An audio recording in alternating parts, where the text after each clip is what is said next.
ہاتھ دھو لو، کلی کرو، ناک میں پانی ڈالو، منہ دھو لو، بازو دھو لو، مسح کرو اور پاؤں دھو لو۔ ہوا کان سے خارج ہوئی، شریعت نے ہمیں کیا کرنے کو کہا، ان دونوں میں عقلی تطبیق کیا ہے؟ بس وہ اللہ تعالیٰ نے اس کو لاجواب کر دیا، اس کا جواب نہیں آیا۔ میں نے کہا اور بھی بہت سارے احکامات ہیں شریعت کے کہ جو تمہاری جن میں عقل اور نقل بظاہر تلاش نہیں کر سکتی ربط آپس کا، لیکن تم اس کو مانتے ہو۔ اس کی وجہ یہ ہے کہ وہ تمہاری خواہش کے خلاف نہیں۔ یاد رکھو، عقل پرست جس بھی شریعت کے حکم کو چھوڑے گا وہ اس وجہ سے نہیں چھوڑے گا کہ عقل کے خلاف ہے، وہ اس وجہ سے چھوڑے گا کہ اس کی خواہش کے خلاف ہے، اس کو آزادی نہیں مل رہی وہاں پر۔ وگرنہ بہت سارے ایسے احکامات ہیں کہ عقل اور نقل آپس میں ربط پیدا نہیں کر سکتے۔ اور ایک اور بات، شریعت کے جتنے احکامات ہیں یہ عقل کے خلاف نہیں ہوتے، ہاں یہ عقل کو حیران کر دیتے ہیں۔ ایسی باتیں ہوتی ہیں جس سے انسانی عقل حیران رہ جاتی ہے، لیکن انسانی عقل چھوٹی ہے، محدود ہے، اس کا دائرہ کار محدود ہے، اور اگر کوئی بندہ اس عقل کو اپنے دائرے سے بڑھ کر سوچنا چاہے گا تو وہ اس کو نہیں سمجھ سکتا۔ کتنی ایسی چیزیں جو ہم چھوٹے ہوتے تھے ہم اپنی عقل کے اعتبار سے اس پر اعتراض کرتے تھے، بڑے ہوئے تو اعتراض ختم ہو گئے۔ ایسے ہوتا کہ نہیں ہوتا؟ چھوٹی عقل تھی، کچھ چیزوں پر اعتراض کیا، عقل بڑی ہوئی، اعتراض ختم ہو گیا۔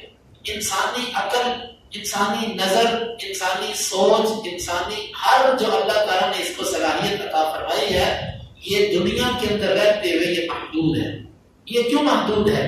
اللہ تعالیٰ نے اس کو امتحان بنایا کہ ایک چیز اس کی عقل میں نہیں آتی، یہ اس کو بھی تسلیم کرتا ہے کہ نہیں کرتا۔ اگر ایک بندہ ہر وہ بات جو اس کی عقل پہ آتی جائے اس کو مانتا جائے، اور جو عقل پہ نہ آئے اس کو نہ مانے، اس نے اللہ کو کیا مانا؟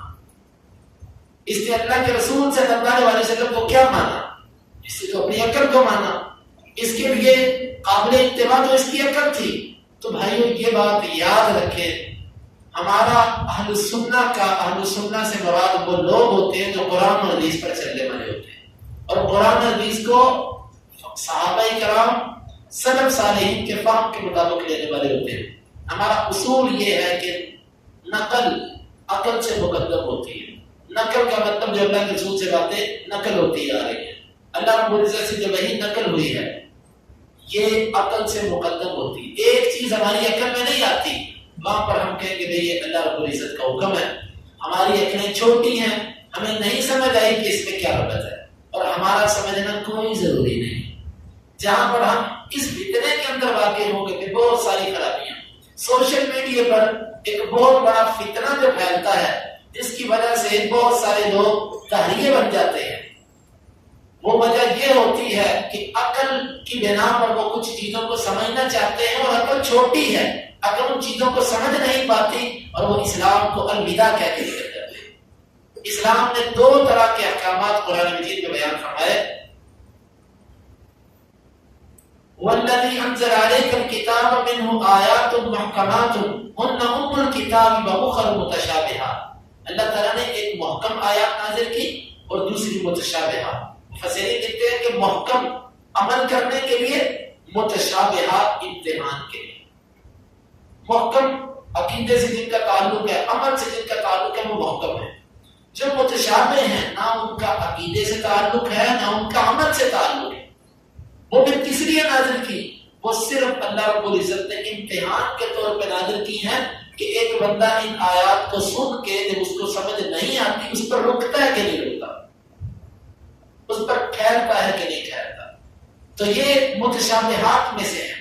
شریعت کے بہت سارے ایسے احکامات جو انسان کی سمجھ میں نہیں آتے، اس کا مقصد انسان کا امتحان لینا ہے کہ یہ اللہ رب العزت کی باتوں کو سن کے ان کو سمجھ کے اس پر رکتا ہے کہ نہیں رکتا۔ اگر نہیں سمجھ آتی تب بھی رکتا کہ نہیں رکتا، جیسا کہ عثمان رضی اللہ عنہ، ان سے عبداللہ بن زبیر رضی اللہ عنہ نے سورہ بقرہ کی 2 آیات کے بارے میں سوال کیا۔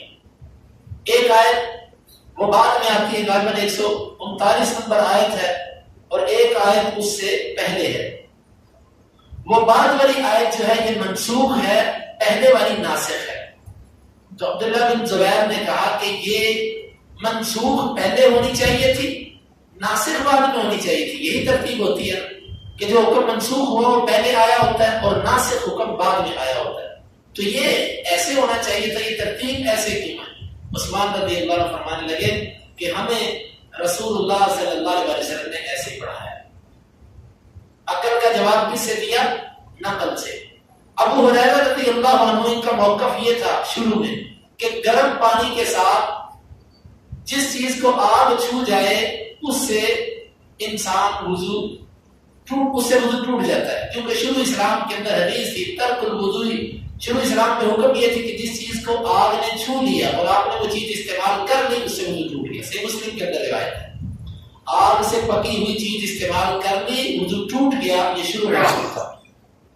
عبداللہ بن عباس رضی اللہ عنہ ابو ہریرہ سے ملے تو ابو ہریرہ نے کہا کہ جس چیز کو آگ چھو جائے اس کو استعمال کرنے سے وضو ٹوٹ جاتا ہے. عبداللہ بن عباس کہنے لگے اچھا چلو یہ بتاؤ اگر گرم پانی جو گرم ہی آگ پر کیا جائے کوئی اس سے وضو کرے تو کیا ہو, وضو ہوگا کہ نہیں ہوگا؟ ابو ہریرہ کو حدیث ناسخ کا پتہ نہیں تھا کہ یہ منسوخ ہو چکی ہے. وہ کہنے لگے بھتیجے میں تجھے اللہ کے رسول صلی اللہ علیہ وسلم کی بات بیان کر رہا ہوں, تو اپنی عقل پیش کر رہا ہے. محدثین کا طریقہ, سلف صالحین کا طریقہ یہ تھا کہ یہ جتنی احادیث ہوتی وہ اس کو اپنی عقل کے ترازو پر لا کر نہیں تولتے تھے. اور اس کا یہ مطلب قطعاً نہیں ہے کہ اسلام کی کچھ احکامات عقل کے خلاف ہے. اسلام کے احکامات عقل کے خلاف نہیں ہے. ہاں عقل کسی نہ کسی جگہ پہ حیران ہو جاتی ہے حکم دیکھ کے کہ یہ کیا مناسبت ہے اس کی آپس میں. مناسبت بڑی گہری ہوتی ہے لیکن انسانی عقل کمزور ہے, ناقص ہے, وہ اس کو سمجھ نہیں پاتی. تو بھائیو یہ ہم اپنا عقیدہ بنائیں کہ ہمارا ایک عقیدہ یہ ہے کہ عقل کو شریعت کے احکامات پر ہم حاکم نہیں بنائیں گے. اس پر سلف میں سے بہت سارے ایسے واقعات ملتے ہیں محدثین کے, تابعین کے. تو بس یہ بھی ایک نئے فتنوں میں سے ایک فتنہ جو آج کل کچھ پڑھے لکھے لوگوں میں بڑا عروج اختیار کر رہا ہے کہ یہ بات عقل کے خلاف لگتی ہے, یہ بات سمجھ نہیں آئی مجھے, اس کی لاجک بھائی کچھ نہ آپ کو سمجھ آئے. اتنا تو سمجھ آتا ہے کہ یہ قرآن کی آیت, اتنا سمجھ آتا ہے کہ یہ حدیث ہے. بس ایک مسلمان کا یہی کام ہے کہ مسلم کھینچ وہ نقشہ جس میں یہ صفائی ہو, ادھر فرمان نبوی ہو, ادھر گردن جھکائی ہو. اسی چیز کا نام اسلام ہوتا ہے. اگر اپنی عقل پر آئے اور اس کو مانے تو اس کو متبع نہیں کہتے, اس کو عقل پرست کہتے ہیں. باقی اسی سے متعلقہ دو فتنے اور ہیں جن کو انشاءاللہ آئندہ دروس کے اندر بیان کیا جائے گا. اگر ان فتنوں کا ستیاب کر لیا جائے تو انشاءاللہ یقین سے کہتا ہوں اللہ کی رحمت سے کوئی بندہ میڈیا پر یا کسی بھی جگہ پر کسی بھی چیز سے وہ متاثر نہیں ہوگا. اللہ تعالیٰ اس کو گمراہی سے بچائیں گے. اللہ تعالیٰ سے دعا ہے اس پر اپنی توفیق عطا فرمائے. آخر دعوانا الحمدللہ.